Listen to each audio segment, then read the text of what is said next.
Good morning students. Once again I welcome you all on online classes of Jamuna Christian Junior High School. Students, as you all know, today we will start our annual course. So, today I will teach you lesson 9. It is on page number 75, the Mauryan Empire. Here I have written lesson 9, the Mauryan Empire.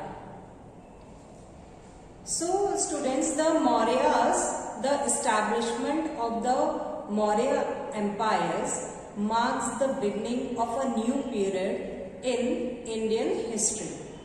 For the best time, a large part of the country were politically ununified under the Mauryas. So this is the beginning of the Mauryas. Now I will tell you about the sources. There are two types of sources. One is literary source and the second is archaeological sources. In literary sources, there are writers which have written books. I will tell you about the writer name and their books. And in archaeological sources, I will tell you about rocks, pillars, coins, etc.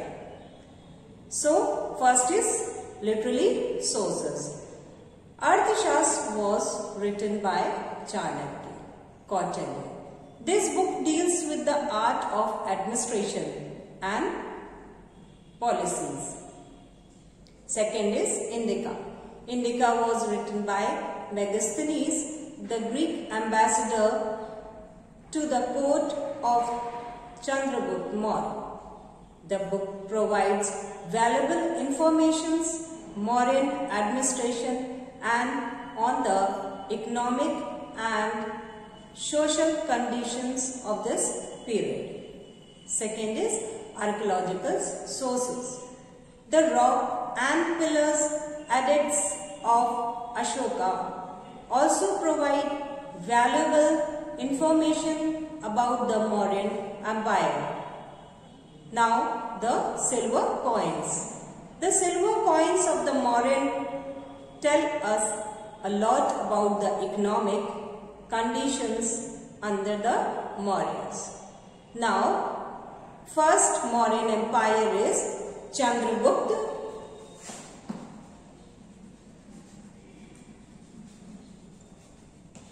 Chandragupta Maurya. First empire is Chandragupta Maurya, and I will tell you about the Chandragupta Maurya. In 1321 BCE, Chandragupta Maurya overthrew the last Nanda king Dhanananda and selected the throne of Magadha. His success was largely due to the guidance and training of his advisor Chanakya.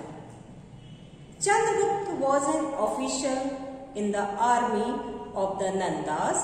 He wanted to overthrow the extremely unpopular Dhanananda.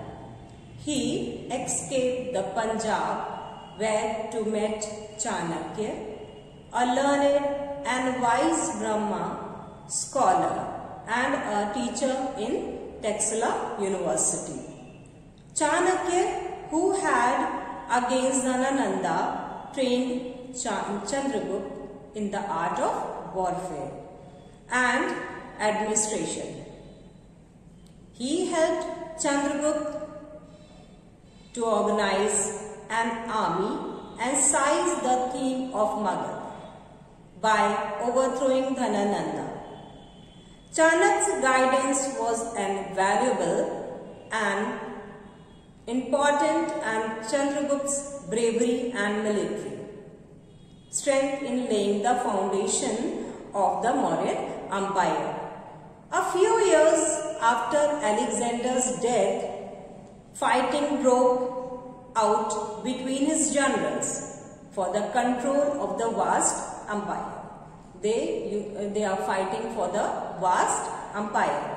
Circular Cercolas, one of the Alexander's general, became the ruler of the territory, stretching from Asia Minor to the Indus. In the 300 BCE, he crossed the Indus Valley to recover the territory that Alexander had conquered earlier. Chandragupta Maurya defeated him and freed northwestern India from Greek control. Now Cercolas was compelled to sign a treaty according to which he had to give eastern Afghanistan, Balochistan and areas of Indus Valley to Chandragupta. He gave his daughter to Chandragupta to marry and sent Megasthenes as ambassador to Chandragupta's court. In return, Seleucus received 500 war elephants. Chandragupta Maurya built a vast empire which was the first great empire in Indian history. By the end of the Rhine, the Mauryan Empire stretched from the Hindu Kush in the northwest to Bengal, in the east from the Himalayan, in the north to the Narmada. In the south, the powerful kingdom of Kalinga in the east, however, was independent. Now, I will tell you something about Bindusara. Bindusara. Now, the next Mauryan Empire is Bindusara.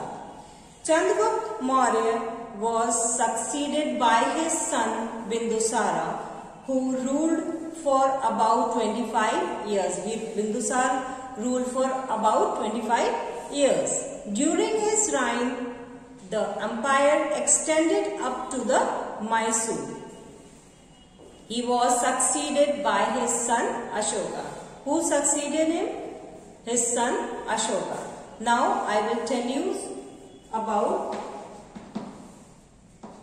Ashoka. Next Mauryan Empire is Ashoka. When Ashoka ascended the throne in 273 BCE, Kalinga was the only kingdom that was not under Mauryan control. Kalinga was a powerful kingdom. It controlled the land and was sea route to South India and Southeast Asia. Control to the region gave Ashoka the key to the greater economic prosperity. In 261 BCE, Ashoka attacked Kalinga and conquered after a bitter struggle. After a bitter struggle, he attacked Kalinga and conquered. His empire now stretched from Himalayas in the north to the Mysore in the south, and from the Kush in the northwest and the Brahmaputra in the east. It also included Kabul and parts of Nepal and Kashmir. Ashoka's victory in Kalinga did not bring him any joy and satisfaction. The death, destruction and great human suffering to the war filled his heart with sorrow. The Kalinga War became a turning point in Ashoka's lives. Here the Ashoka lives turned. He made up his mind to give up warfare and conquer the hearts of people with love. Now he decided that he will not do war. He will conquer the hearts of the people with love. Ashoka was deeply influenced by the Buddhist principles of compassion, peace and non-violence. He embraced Buddhism and devoted his life to the mortal and material and the welfare of his subjects. The policies of Digvijay, Digvijay means conquest of territories, was replaced by the Dhamma Vijay. Meaning of Dhamma Vijay is conquest through Dhamma. Now, next is Ashoka's Dhamma. Next is Ashoka's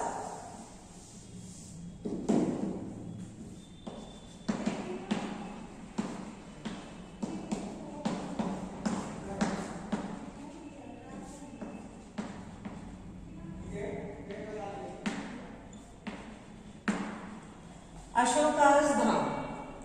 The word Dhamma is derived from the Sanskrit word Dharma, which means religious duty. The meaning of Dhamma is religious duty. Ashoka's ideas of Dhamma was based on human values and code of conduct, inspired by the noble teaching of Buddha. He dedicated his life to spreading the message of Dhamma in India The main principles of Dhamma were as following. People should live in peace and harmony. Everyone should follow ahimsa, non-violence and non-injury to all living creatures. People should love one another and show tolerance and respect towards each other. Children should obey their elders and elders should treat children with understanding. People should be truthful, charitable and kind to all, including servants and slaves. Now, propagation of Dhamma.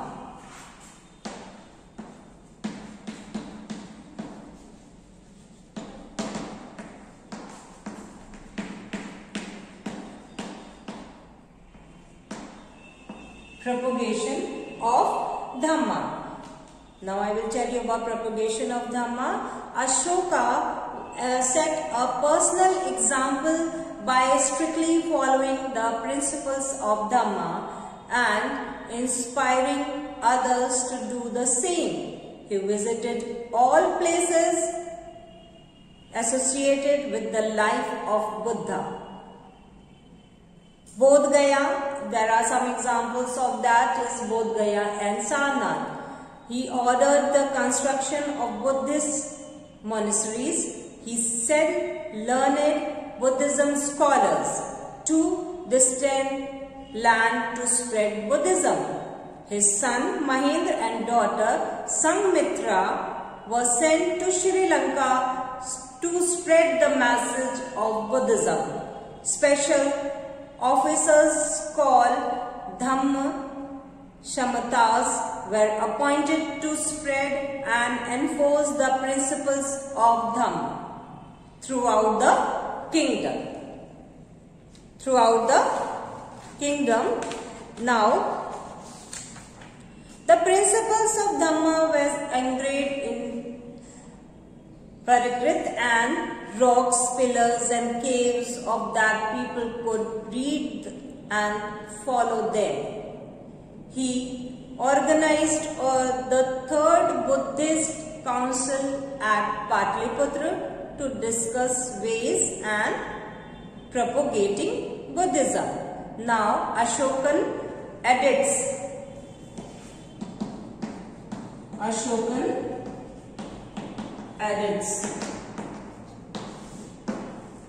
Ashokan edicts. Edicts are a source of valuable information of the Mauryan period. They are royal commands or proclamation and were inscribed on rocks, polished stone, pillars and caves. Edicts were composed in Prakriti, the language of the people, and written in the Brahmi script. In northwest, they were written in Greek, Kharoshthi and Aramaic. Now, idols of kingship. Idols, what are the idols of kingship? I will tell you that. Ashoka, idols of kingship.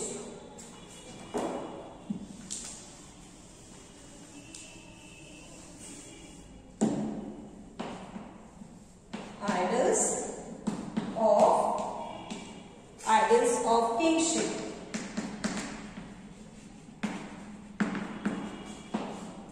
This is idols of kingship. Ashoka was one of the greatest kings in the history of India. He believed that the rule of the king was that of a father of his children. He worked for prosperity, happiness and welfare of his subjects. He appointed officially called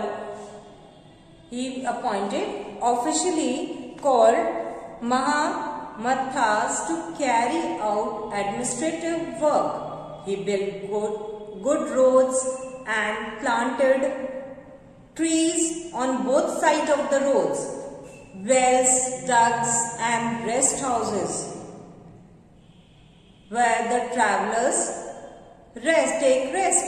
Health centers were built for people and animals. Officials were sent on tours to find out and solve the problems of the people.